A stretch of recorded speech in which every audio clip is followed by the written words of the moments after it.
Hello and welcome to ThinkEd TV, our platform for sharing insights, news and the latest in EdTech innovation within higher education. I'm Max Oliver, the Event Director of Ahead by Bet. In this episode, we're exploring the concept of positive disruption and asking what a successful university looks like post-pandemic. As we plan for the future, higher education institutions are under pressure to keep up with accelerated digital transformation and the changing needs of students. The current landscape offers many opportunities for universities to experiment with new and exciting approaches to education and widen their appeal to new demographics. But it's important to consider how we can make the right choices to keep higher education institutions agile, resilient, and insulated against future uncertainty. In this conversation, we'll be talking about the importance of positive disruption in driving success in higher education. First off, we'll be talking to Dr. Cohen Tan from the University of Nottingham in Ningbo about his approach to developing fortified strategies that can withstand uncertain times. Next, we'll hear from Phoenix Software on how they are supporting higher education institutions in developing sustainability strategies for learning environments and services. Finally, Dr. Susanna Tomasi from the Department of International Trade will be joining us in the studio to explore global trends in digital transformation and answer the key question: what makes a successful university? Without further ado, let's get started.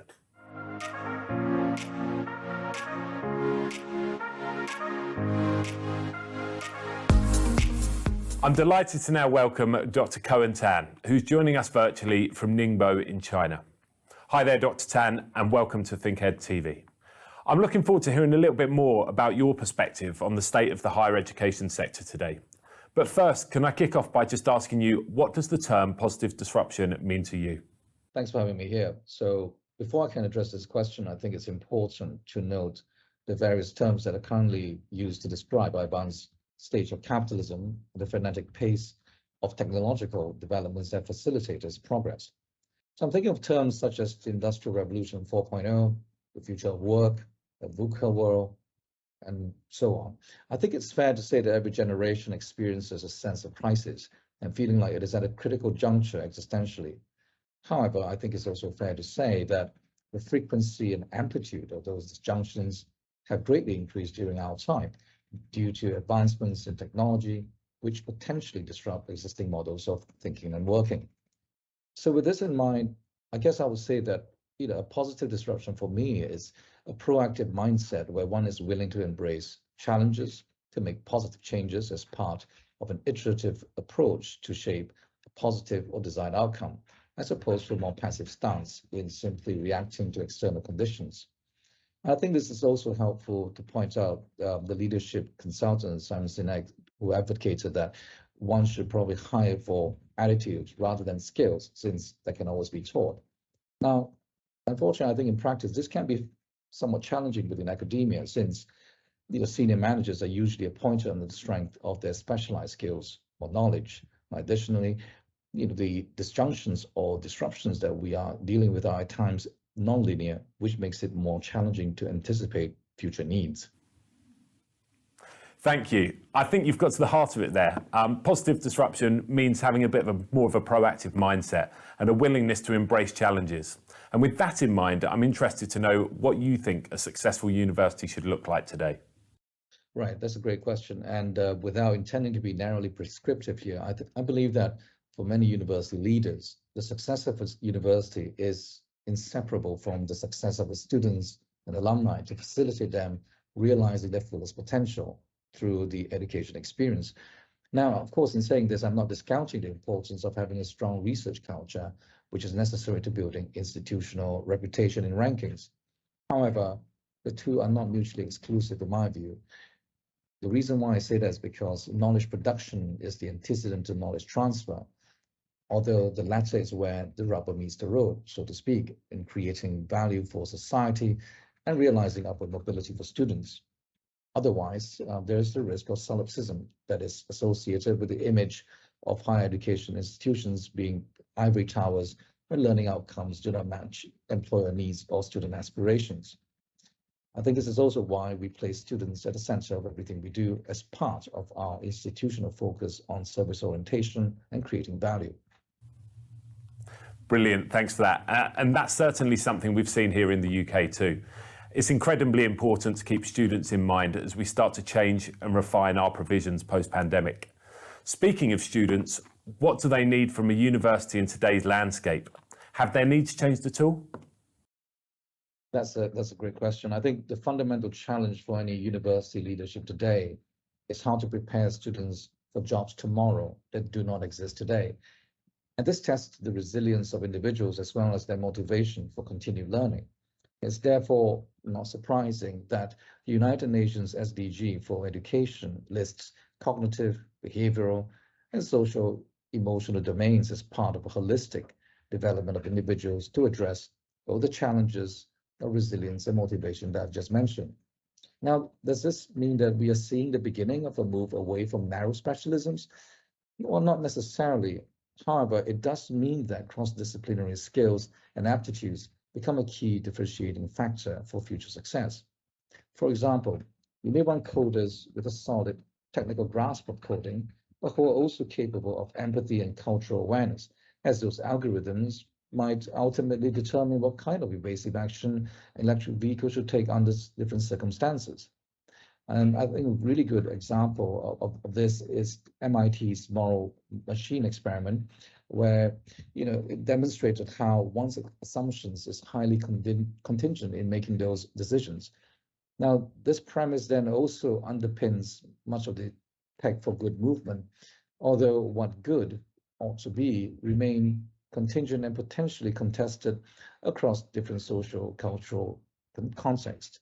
Without a broader awareness and understanding of those differences, we risk coding our prejudices into an algorithmic black box that consists of collective blind spots. And that's something that we probably need to be aware of. And this is where I think the cross-disciplinary skills and aptitudes bring a great deal of value in terms of holistic development.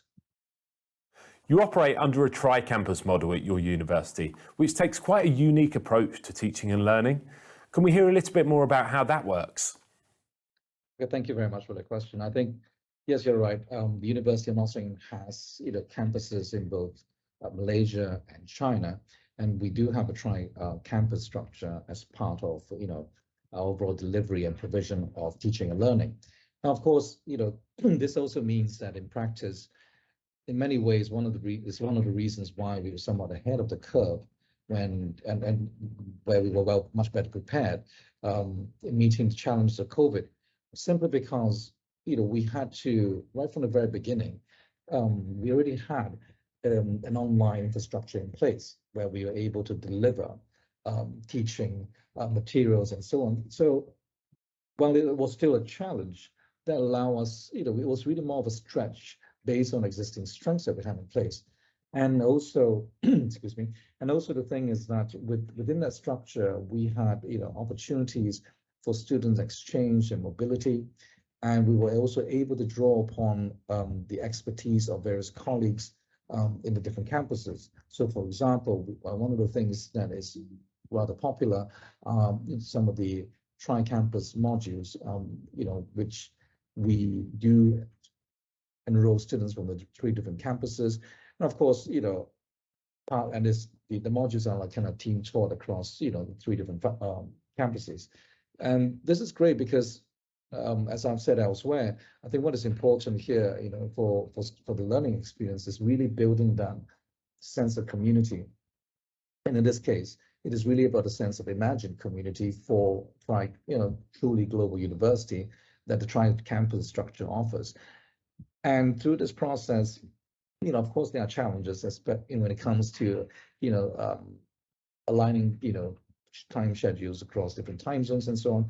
But what was interesting from that process is that it facilitated a great deal of intercultural exchange and dialogue, where, some of the assumptions that students have from their own respective cultures could be addressed, and discussed, in a fruitful manner. So I think, that is indeed what makes us quite unique in that regard, and also allowing us to create that global community of learners.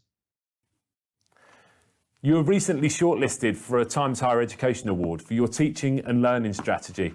Massive congratulations to you for that, by the way. I'd love to hear a little bit more about what your thinking was when you were developing this strategy.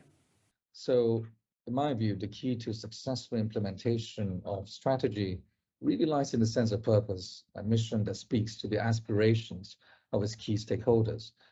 So, in other words, it is highly contextual and builds upon the existing strengths of the team so that it sets up for success by stretching towards objectives and goals, whether these are low-hanging fruits or a much wider systemic issue. At the same time, I think it's important to build momentum when tackling challenges with the team in the right direction of travel, just as it is necessary to communicate clearly the reasons why we adopt certain changes so that staff and students are taken along the journey towards change management.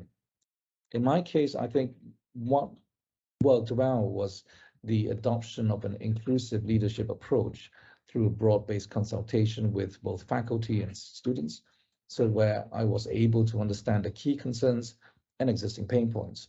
Now, of course, this involves active listening and empathy to separate the noise from the underlying issues that we can address in a meaningful way.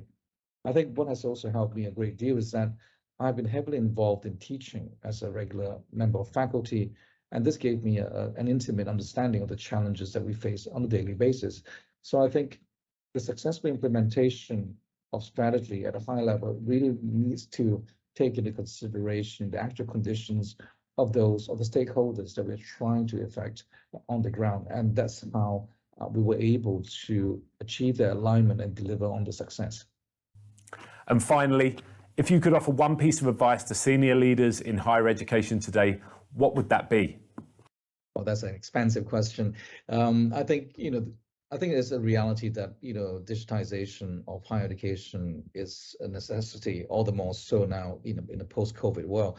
But I think it's also important to always consider the new technologies that we adopt and how do they actually add value to the student experience, and perhaps more specifically, how do they go about in terms of creating that sense of community, which is absolutely necessary for student interaction and learning.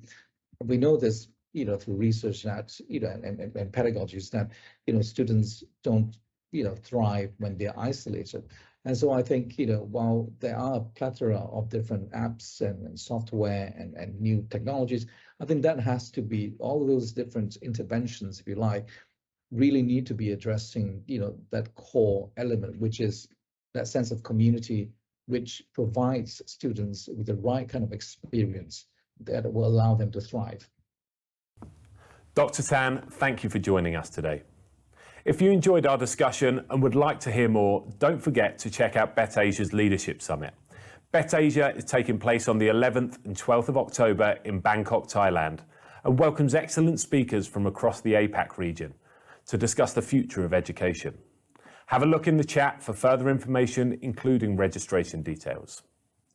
The 2030 Agenda for Sustainable Development Goals has put greater emphasis on the education sector's sustainability strategies, increasing the demand for sustainable digital transformation across its workplaces, learning environments and services. In today's case study, we're excited to hear from Phoenix Software on how they support education institutions to start delivering real change with their sustainability assessments and services. Hi everybody, welcome to Protecting Our Future Sustainability Solutions. My name's Craig Taylor, Director of Cloud Solutions at Phoenix Software. Delighted to be joined by Jen Cluley, our Customer Success Sustainability Lead at Phoenix. Today we're going to talk to you briefly about how sustainability solutions from Phoenix can really support you achieve your objectives. It's a very topical matter just now. Phoenix are a purely public sector focused partner, working very closely with vendors such as Microsoft, and we've made a real commitment to sustainability.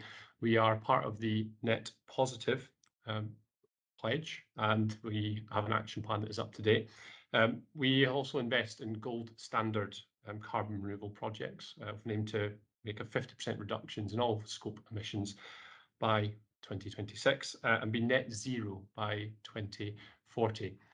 Yes, we are a technology provider, but we do see this topic coming up time and time again within the education sector, how we can use technology, but also some sustainability solutions that we offer to really support the sector. Yeah, thanks, Craig. We support our customers with a number of different solutions. 3 key areas are around understanding your carbon data, decarbonising, and smart solutions.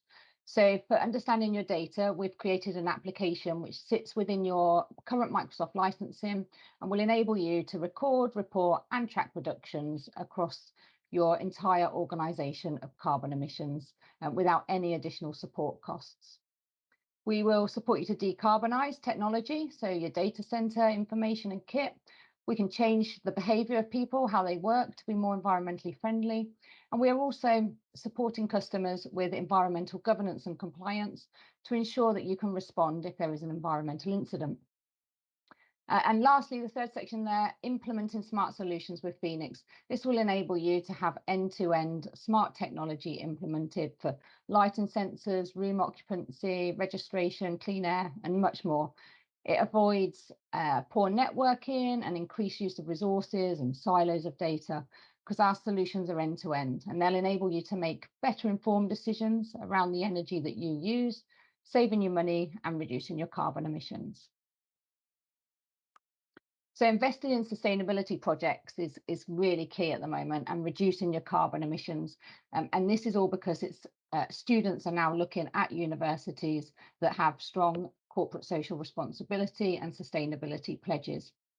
So People and Planet have created a league table, university league table, assessing universities across the UK for their sustainability credentials. And they've published this information to make the assessments and grade universities on how sustainable they are. Yeah, it's only as good as the information that you've published on your websites, but this is what students are looking at. So it's a really important factor to consider. Thanks, Jen. I think this just shows, how important this is. And if we refer back to that league table, delighted to call out some of the higher performing institutes on that list. And like Jen says, it's what's really available on the websites. But yeah, if there are any areas of interest following today's session, we'd like to discuss with Phoenix. We're working with a number of organisations just now who are on that list. Such as King's and the University of Bristol. There's many more. We would be delighted to discuss that with you or any of your colleagues. So please be in touch after the event. Thank you. Hope you found that of value, and get in touch with your account manager to book a demo or contact us directly. Thank you. Thank you. I'm excited to now be joined in the studio by Dr. Susanna Tomasi, who specialises in higher education for the Department of International Trade. Susanna, welcome to Think Ahead TV. To kick off, what are the 3 global trends and challenges that you're seeing in the sector? Wow, that is a very interesting question, and I suspect if you ask 10 different people, you'll get 10 very different answers, which would be quite interesting to listen to. Now, for me personally, first of all, I think I would say, how can global education sector move from the COVID pandemic recovery to sustainable growth and consolidation? And I'm not necessarily thinking now about UK alone. I'm thinking kind of globally. So, for example, countries such as China or Japan or New Zealand or Australia. So essentially other countries that were affected by national lockdowns and border shutdowns. So that would be the first one. I think it's fair to say that the pandemic highlighted big discrepancies in access to quality education across the world. So I see widening access and participation as the second challenge. So if I put my DAT hat on, this will also include access to UK qualifications for international students who might not be able to come to the UK to study here. So essentially, the question is, how do we take our UK qualifications and how do we bring them and other education opportunities to international students? And how do we ensure that their qualifications post-graduation are recognized worldwide? So that will be my second trend or the challenge that comes to mind. And then the third one would be student experience. So again, that has been severely disrupted during the pandemic. And I think, we've got a variety of study modes. They have their advantages and disadvantages, their critics and supporters. And I think it's fair to say that one size doesn't fit all. And while the post-pandemic world is giving us various choices, I think we need to ensure that we can provide our students with the right skills, with the right experience, with the right knowledge to prepare them for future employment that is matching their aspirations and their education. So these would be three things that come to mind. Thank you for sharing those. I think they are certainly three that we see a lot in our research as well, but I think you said at the start there are many, many more that different people would say if you asked them the same question. So thanks for those. So second question, what's the importance of EdTech when considering positive disruption? Again, for me personally, positive disruption means change, and I think change is good. I think change is good for us globally. So, you know, the world around us is changing, and we also need to evolve, and that applies to education too. So essentially, in my opinion, the pandemic has showed us how much we can benefit from EdTech. And I hope that nobody is seriously considering returning to the pre-pandemic reality. So if you think about it, for example, we have seen an expansion of virtual internships during the lockdown. And pre-pandemic, that was something pretty much unheard of. During the same time, so again, during the pandemic, we saw a shift in internationalization of student experience. Obviously, students were unable to travel. They were unable to go from one country to another. And so many institutions introduced or expanded their online international learning provision and provided students with, I think, very valuable contact with international peers in other countries. Another thing that I would also mention when talking about EdTech and positive disruptions is that, you know, we have seen a massive shift when it comes to teaching. So we moved from face-to-face teaching to online delivery. And I think it's worth stressing that, you know, online teaching is much more than just putting your online, you know, your notes online. EdTech in this case is about, you know, EdTech solutions that cover teaching and learning platforms, access to resources, access to labs or virtual access to labs, you know, safe assessment, virtual learning environments, even online communication and you know, supporting staff and students when you're unable to see them face to face. I think none of those solutions is particularly unique. I think it's fair to say they were there, you know, before the pandemic, yet the pandemic has accelerated our use of these solutions and these developments, and I think, you know, they are now so popular, and I think we were all, you know, forced one way or the other to kind of embrace them, and that's why I really hope that we are not kind of going back to the pre-pandemic reality. Nice, I certainly hope not too. You mentioned briefly there about internationalisation. Just briefly explain to me about the importance of positive disruption in conjunction with internationalisation. Sure. So, you know, everything that I have just mentioned in relation to EdTech and positive disruption is equally applicable to education at home and education abroad. You might be aware of our government international education strategy. Now, the strategy was originally published in 2019, and we had further updates in 2021 and then May this year. So essentially, the first update saw us set the path for the education sector to move from the COVID pandemic recovery to sustainable growth, while the second update is more about consolidation. So when you think about our strategy, EdTech solutions are priceless.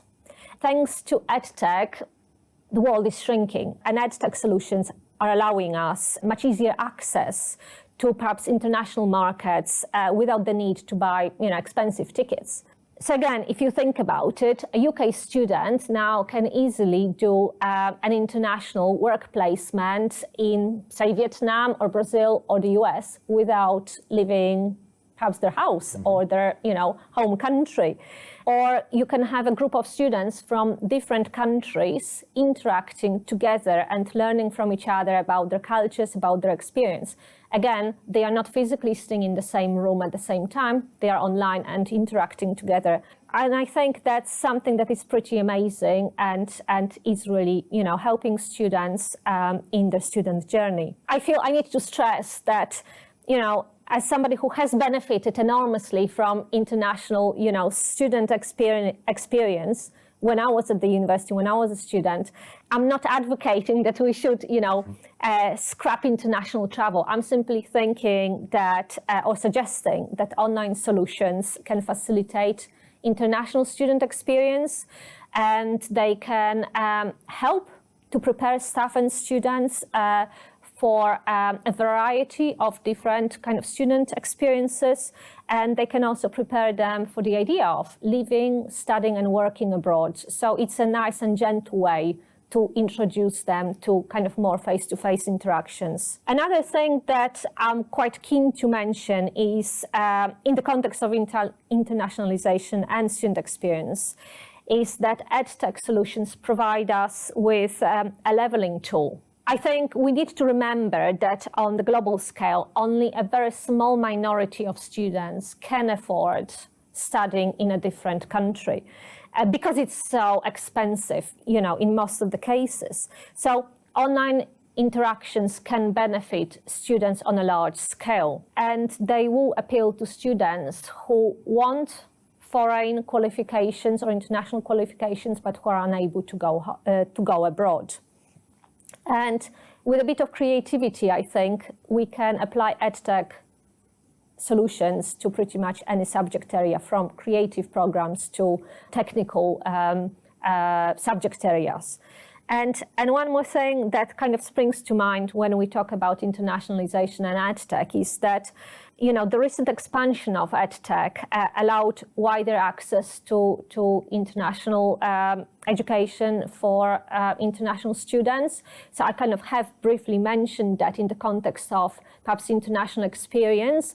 Obviously, that also means completing full degrees abroad. So students don't need to physically move from one country to another to complete a foreign qualification. They can use online EdTech solutions to access different opportunities across the globe. And frankly, again, that applies to pretty much any subject area. And students can benefit from, fancy things such as augmented reality, access to online labs, and wide spectrum of sort of various other software solutions. Brilliant, thank you. And just to finish off, a bit of a £1 million question, I've got to say, but what should a successful university look like today? Right, so I guess it's another question that if you ask it, to 10 different people, you get 10 different answers. I'm testing you today. And I guess it will be really interesting to listen to that debate afterwards when you get all those 10 answers. So, in my opinion, a successful university will remember about its core values and what education really is about. It will see a bigger picture, and it will have long-term plans that will include, hopefully, embracing technology and continuing challenging itself, because the reality around us is evolving and we cannot stand still. We need to evolve with the world around us. I also think that a successful university should embrace a culture that supports the mental and emotional health of its staff and students, and that is encouraging both groups to learn and challenge themselves. Another thing that comes to mind is that, in my opinion, a successful university should be financially sustainable and should learn to work smart. And again, that will mean different things to different organizations, because universities are different legal entities. And then finally, I personally am a big believer in lifelong learning. And I think that is something that universities have to embrace. Today's technology skills and jobs might disappear in a few years' time. And frankly, they might be replaced by something we haven't thought about yet. So we all need to remain open-minded and be ready to learn throughout our lives. Amazing. Susanna, thanks so much for joining us today, sharing some amazing insights and thoughts with us too. Well, thank you for inviting me. Thank Thank you. And that brings us to the end of this episode of Think Ahead TV. We'll be back in January with a new episode for you. But in the meantime, keep an eye on our Think Ahead Hub, where we'll continue to share interviews, news, and recorded sessions from our 2022 event. Check out our social media channels and subscribe to our newsletter for more information. For now, from all of us at Head by Bet, thank you for watching, and I'll see you again next time.